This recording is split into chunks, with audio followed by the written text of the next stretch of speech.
I am Sage, I'm 30, and I am a clinical social worker. Okay, so what does that involve? Do you specialize in any particular area? Yeah, I do personally like individual mental health counseling type Hmm. work. So I just meet with folks like one on one and we talk about the hard stuff. Is that something you've always wanted to get into? Yeah, Interesting. since fifth grade. Since fifth grade. Was Yeah. there just one moment where someone was like confiding in you about something that happened on the playground, and you're like, "This is my goal now"? I think like a little bit more complex than that. Just a lot of my loved ones, like I saw them struggle with their mental health growing up, struggle Hmm. with my own mental health. And so I always just had a fascination with not only the struggle, but human behavior in general.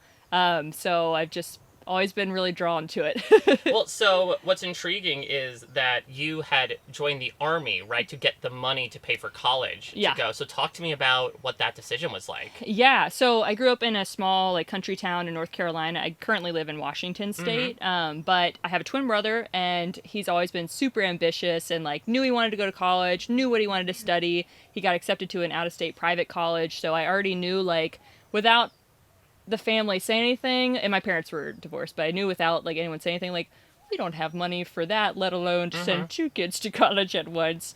So I was like, well, I'm just gonna figure this one out on my own. And everyone said that the military paid for college, so I was like, I guess I'll just go do that. What was that experience like for you? Oh, a whirlwind. There's Mm. definitely like ups and downs. Day one of basic training, I found out that I had signed up into the only female combat job at the time. They're open to all females now, but did not was not seeking to do No, that. I I was was just gonna trying say to go like to college. I just want to go to college. What am I doing now? I know they dropped that on us like day one, sitting in. Wow. They call it reception. It's just like when you first get there, all Yeah. the admin. Kind of like pregame, Mm-hmm. but for the military. And so one of the drill sergeants casually like yelled that at us, and I was like looking around. I was like, anybody else know this? I only Googled like where do I pee during basic training. Well, that's your first question, right? You're like, "Where's the bathroom?" Yeah, where's the? I'm telling you, my whole life. Where's the bathroom? Well, then let's talk about what gets you out for a very different type of battle Yeah. here. Talk to me about your history with Survivor and what made you decide to, apply yourself in a very different way. Yeah, so many people in these interviews, they're like, oh, when I was growing up, I was like, I'm gonna go do Survivor. Like that was not my experience. Hmm. Like I watched Survivor, and I always like was like, that'd be really cool. You must have to be really cool to like go do that. And I was like, I'm not cool enough. Um, so I didn't think it was an option for me. And I think a lot of that comes from growing up in that small country town. Like Hmm. the gender roles, very traditional. And like Oh, interesting. on the one hand, it's nice because like people are very explicit in what they expect of you, of like, you're a woman, so you do this. Mhm. And so, sorry about that. No. And so, but for me, I've always kind of been like an out of the box type of person. And I can't even remember what your question was. No, so then when did you decide you wanted to apply for the show? Oh, a couple of years, about 5 years ago. So actually, originally, I'm going to throw a whole lot at you in this Please, sentence. yes. So I joined the military right out of high school. Shortly after that, I deployed to Afghanistan. And while I was in Afghanistan, Big Brother was playing on the TV. And growing up, I never watched Big Brother. We watched Survivor like every Thursday night. We were at my dad's house. It was Sloppy Joe's, TV trays, and Jeff Probst. And so like Yes, match made in heaven. that was the money. But then joined the military, lost cable. Afghanistan had cable. Who'da thunk? And Big Brother was playing, and I was like, you know what? That looks really cool. And so I started watching it, and then a couple of years in that, I was like, I'm going to go do this. And so started applying for Big Brother in like 2019. Applied, nothing. Every year I was like, all right, just adapt. Like, what do I need to do differently? Eventually got a call back, made it all the way to like the, what do you call it? Like the finalist, like where they're making their few, Yeah, the final cuts. The final cuts. And got cut, but that ended up working out really well because I don't think that Big Brother is where my heart is. No offense to the show. Do you remember what year it was that happened? It was, I want to say 2 years ago, so not last year. but the 25? year- Yeah.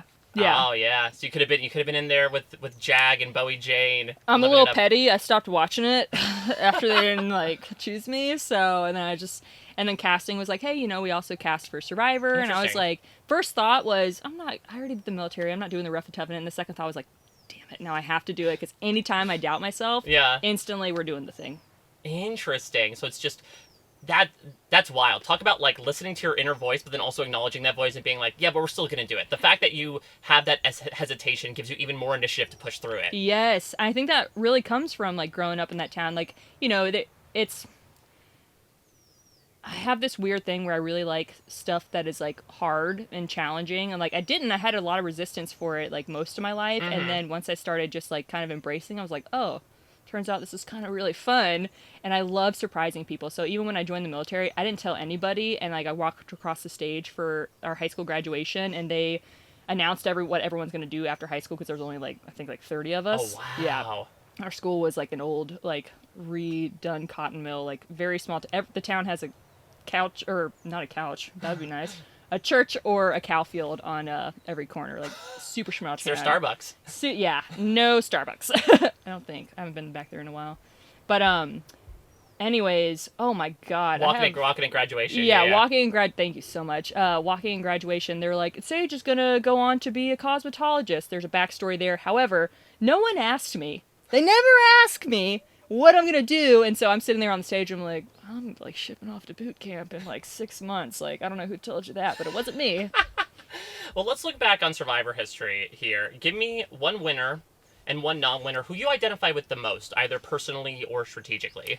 Yeah, I'd say non-winner. I definitely like Tai comes to mind because Hmm. very like he's very he's quirky, he's warm, he's very like emotional and sensitive in the most beautiful way. Yeah. But he's also super sneaky, and no one ever expects him because they're Yeah. like, oh, Tai is such a lover, and like I love, like obsessed with love, and when I'm playing a game, I'm assuming we're all playing a game, so like I'm locked in, like I'm Yeah. having a good time. I love when we stab each other in the back. Like I just think it's hilarious and it's fun. So like back home, all my loved ones get really annoyed when we play games because new people always underestimate me, and even my loved ones underestimate me sometimes because like I know how to like trick them, and they're like, Hmm. damn it, she did it again. And so I'd say Tai for sure, and then winner.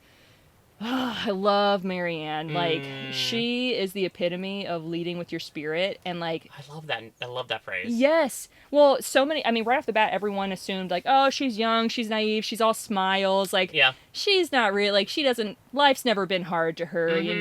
and Mm-hmm. like she saw that. And no one knew that she saw that, Yeah. but she never felt the need to correct them because that's ego. Yeah. If ego's in the room with us, which mine left a long time ago, then you're gonna like it's gonna be fear based. Like you're gonna want to impress everyone. Like someone's like, "Oh, you're so naive." No, I'm not. Let me prove to you how I'm naive. And I did that for so much of my life because people see Mm. me in that same way. Mm. And now I'm just like, all right, let them Yeah. let them think that because ultimately, like, what I know my truth.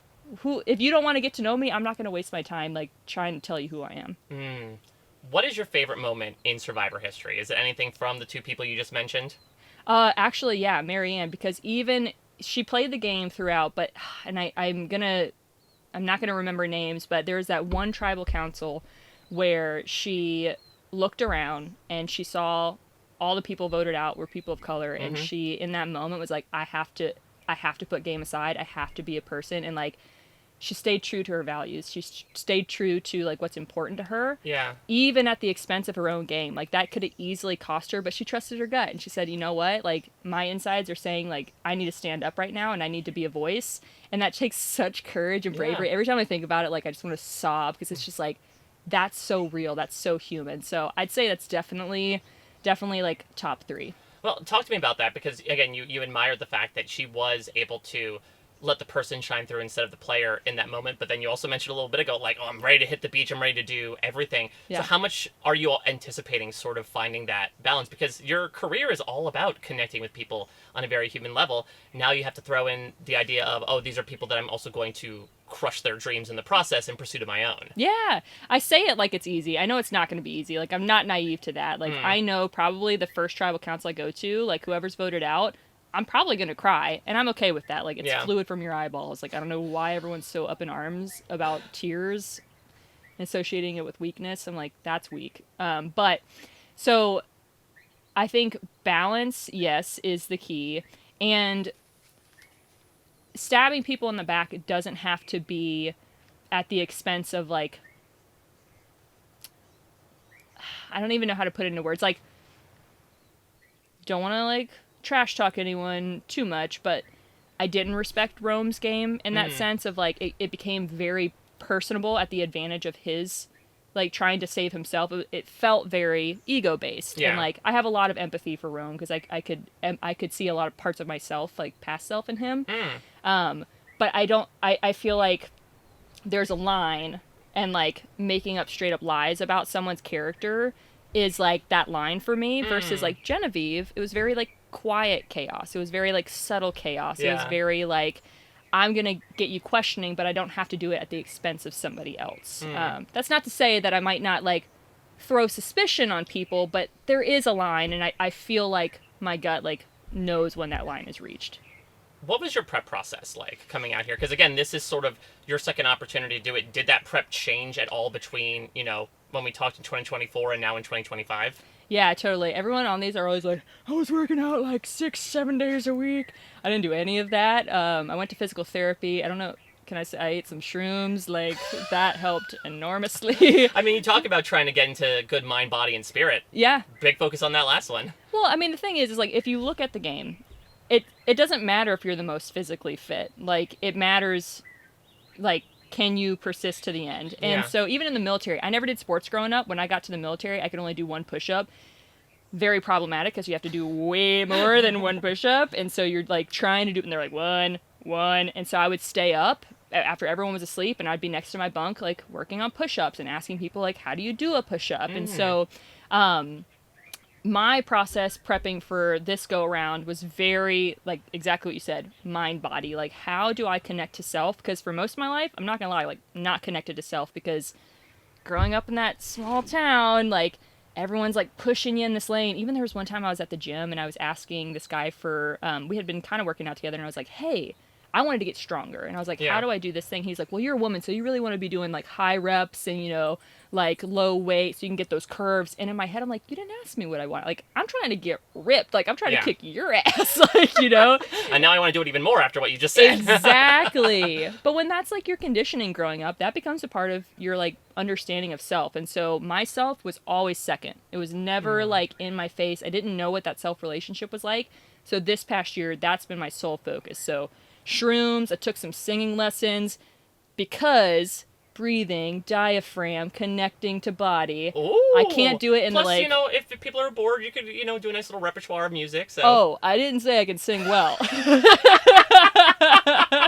I solely did it to like because I, you know, like when they're like all those like Goose Fraba videos where it's like, breathe in and let the thoughts flow without judgment. I'm like, explain to me what that means literally, because I can't do it with this ambiguous like USA.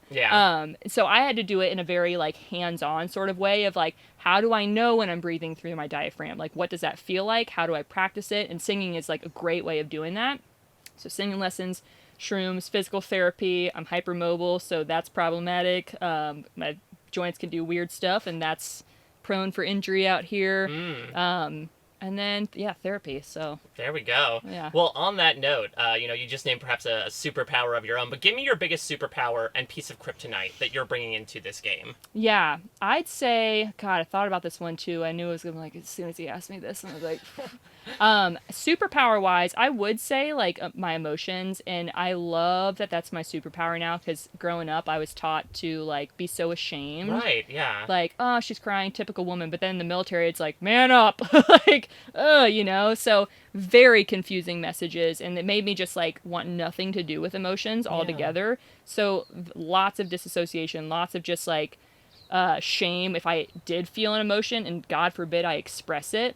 So I'd say, like, now that I've embraced my emotions, it's so cool because, like, when you have a real emotional experience, like, the connection that, like, if you and I were sitting here and, like, you told me something that was important to you or vice versa, like, and one of us cried, like, I would be when I'm in the, like, sessions with clients, when they're crying, like, usually they don't look at me, but I'm in my chair, like, you're fucking doing it. So Yeah. excuse my French. I'm like, you're doing it. Like, you're feeling. And so for me, I really embrace emotions to include the hard ones. So I think out here, where there's going to be a lot of hard emotions, not only with myself, with others, I think that's a huge advantage because I feel very comfortable with those emotions, as well as sitting with other people who have those big emotions who need like that sense of safety and groundedness in that moment. Yeah, and they fear no sense of judgment, you know, because Exactly. I think it's tough in a game when it's like, I don't know if I want to open up about this because it could be used against me. I think you're presenting this idea of like, no, we all theoretically should be doing this, and in a way, are you fully embracing the survivor experience if you're not crying a little bit on the beach? Yes, and that's the line. That is the line. Judgment versus curiosity. If someone's having a human moment with me,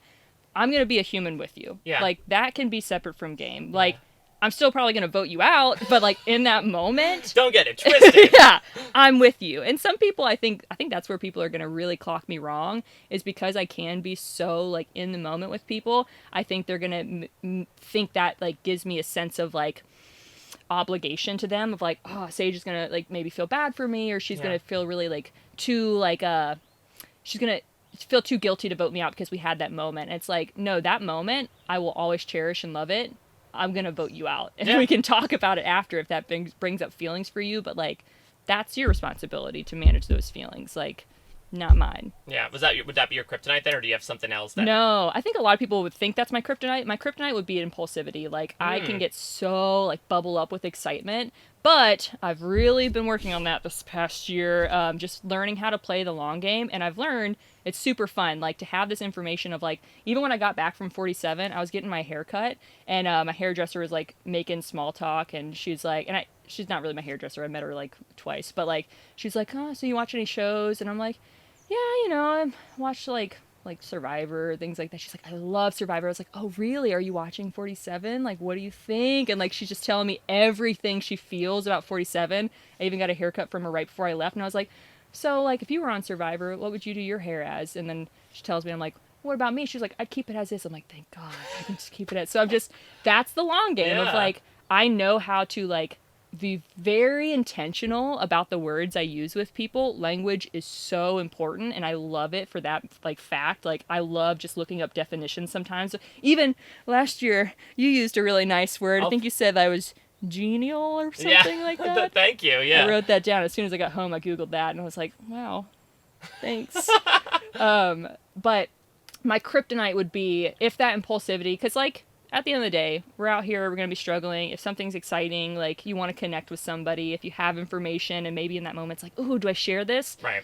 I think my job helps me with that a lot, because there's so many times I'm meeting with a person and they're telling me something and I start to see a pattern. Love behavioral patterns, like, obsessed with it. Like, I love the people I work with because we just nerd out. Like, I'll go through my notes. I'm like, on this day you said this, and on this day you said that. Yeah. Does this I feel like that's connected to you? But there's some times where I'll start to notice something and I'm like, it's not time. It's not time to bring it up. And then when the time comes, my gut's like, bingo, and I do, and it's this beautiful, magical moment, and I want that for myself. So, yes, impulsivity could be a kryptonite. However, I've been working on it, so. There we go. Well, I'm sure you've been noticing a lot of behavioral patterns around you. Yeah. And again, this is not your first rodeo, so now this is the second time that you're starting to take people in. And you also get this experience where you, like, made assessments of people and saw how they played out or didn't on the island proper. So let's run this exercise again, shall we? Let's look to the positive side of things. First, who are some people right now, you could use the initials, you could describe them, who you're feeling right now, like, best case scenario, we hit the beach on day one, like, this could be a possible ride or die for me. Oh, instantly NMA. Like, from the moment we locked eyes, and I just can only hope the vibe is mutual, but, like, it's not unrequited. Yeah, I feel like it has been, but also, like, I think they're, like, personable and like, I think they're easily likable. So they gave me, like, a little rock on, you know, so I'm like, I love that. So that's, like, the person I would love to, like, go far with. And then in terms of, like, people I probably wouldn't go far with, there's one of them I feel like she might be the alternate. SS. I think they look like a total badass. I feel like I could really get along. I fear they might be on my tribe, and I can tell they're very curious people too. Like, they're locked in. So you talk about this impulsivity. Is it going to translate to, like, if I find the beware advantage, I'm ripping it open. What's your approach in general to idols, advantages, journeys in this game? Yeah, I think it's really going to depend on context. Like, Hmm. if depending on what clothes I wear, and I think about this so much because I'm like, God, things are going to bulge. And like, even oh my God, the advantage that they had, the Beware advantage for 48, were so bulky. I'm like, where are you going to hide that? Well, Like, I mean, you think of a certain place, but yeah. I mean, like, I don't have enough stuff for that. But, like, so I think it really depends on context. It really depends on like my positionality in the game. On like, is it going to be advantageous for me to share this? Is it going to be advantageous for me to keep it to myself? I would love to keep as much to myself as possible. Like, pull a Sue to the end, have that hidden immunity idol, and like, it just depends on where the dice roll. Hopefully not literally on that journey. I know. Well, let's put yourself, speaking of that, a bit in the Probst's shoes here. If you could either bring a twist from a previous season, new era or otherwise, into this season, or if you want to create your own twist as well, what would you want to do? Is there a twist in the past that you're like, ooh, this is something I want to play with? Oh God. You know what? I'm saying this mainly because it's the only one that comes to mind, but it is a good one. The idol nullifier is crazy. Like, that is like edge of your seat, like right when you think you're safe, and so like that's brutal. So that would be cool to see, only in the event that I obtained it. I was going to but- say, you don't want it to be used against you, because then Yeah. that opinion can flip really quick. Exactly. Well, on that note, what is your hottest Survivor take? What's your most controversial opinion about the show, or a season, or a player? Yeah, it's funny because you always ask this, and I'm like, oh, I don't know if I have any. And then it came to me the other night in my tent. I was thinking about it totally unrelated to Yeah. like this, and I was like, wait, that might be a hot take. I don't know if it is. You'll have to tell me. Okay. But you know how people are like, oh, I'm going to play an honest game and a game with integrity. I don't think that's possible. I think that's literally, if your strategy going into it is to play an honest game, that is inherently manipulative, because you think that playing an honest game with integrity is going to win you $1 million. So Yeah. like, it's strategic in itself. It's a bit dishonest. Like, not saying that it's fully dishonest. Right. Like, again, nuanced people. Like, there's so much gray. But I would say that would maybe be my hot take. And a common one. Thomas said it. Like, I don't know why people are so up in arms about 26 days. Like, I'm like, it's not the only change. Like, it's like they completely forget about the other changes that sort of balance it out. Right, but- exactly. Let's say, because again, I'm sure you've done a lot of prognosticating, projecting in your head, especially watching 47. We always know, or it's not always the case, but sometimes there is a disaster tribe. There's that tribe that goes time and time again to tribal council. Have you been thinking about that scenario? Do you find that your approach is going to change going in if that scenario ends up unfolding, or have you already kind of prepared for that? I think that my approach is to follow my intuition. And so, like, I don't fear. There's even, like, this reflection letter that they have us write, and there's, like, some different prompts, like, what's your biggest fear going into this? And I just wrote, nothing that I can't overcome. Like, I don't really.